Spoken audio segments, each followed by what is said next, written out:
ఆ 5 రూపాయల వ్రతకల్పన బుక్ చూస్తే నాకు ఎక్కడ లేని కోపం వస్తది. ఏరా నాకు అర్థం కాదు, ఎన్ని సంవత్సరాల నుంచి నా పూజలు చేస్తున్నారు, ఒక్కడికి నా కథ గుర్తుండదేట్రా యాదవ్ వల్లారా. ఓ నా బుక్ లో చూసిన దాన్నైనా తిన్నంగా చదువుతారా అంటే అది ఉండదు. ఏదో బాగా అటర్ ఫ్లాప్ అయిపోయిన తెలుగు సినిమాకి రివ్యూ చెప్పినట్టు చదువుతారు ఒక్కొక్కడును. ఇంకా తర్వాత 9 రాత్రుల పాటు నాకు ఎన్ని సినిమాలు చూపించాలో అన్ని సినిమాలు చూపిస్తారా. ఇందులో ఫన్నీ పార్ట్ ఏంటంటే నేను ఎన్ని బ్యాచ్లను చూస్తాను తెలుసా. ప్రతి వీధి పందిరి దగ్గరికి తిరుగుతూ నా విగ్రహాలకు రివ్యూ ఇచ్చే బ్యాచ్ ఒకటి, ప్రసాదాల కోసం ప్రతి పందిరి దగ్గరికి తిరిగే బ్యాచ్ ఇంకొకటి.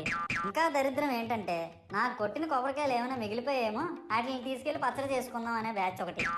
ఇవన్నీ చూస్తూ 9 రాత్రులు గడిపాక సరేలే సాయంత్రం అనిపిస్తారులే అని కాలు మీద కాలు వేసుకొని కూర్చుంటే అప్పుడు మొదలవుతాదిరా నా నిమజ్జనం వ్యాన్ ముందు 90 వేసి నాగిని డాన్స్ చేస్తారు. అంటే నాకు అర్థం కాదు, 9 రోజులు వాళ్ళతో కలిసి ఉన్నానని నన్ను కూడా వాళ్ళ ఫ్రెండ్ లా ట్రీట్ చేస్తారా ఏంటి? అబ్బా అబ్బా అబ్బా అబ్బా, మునిగినంత వరకు మనశ్శాంతి ఉండదురా బాబు.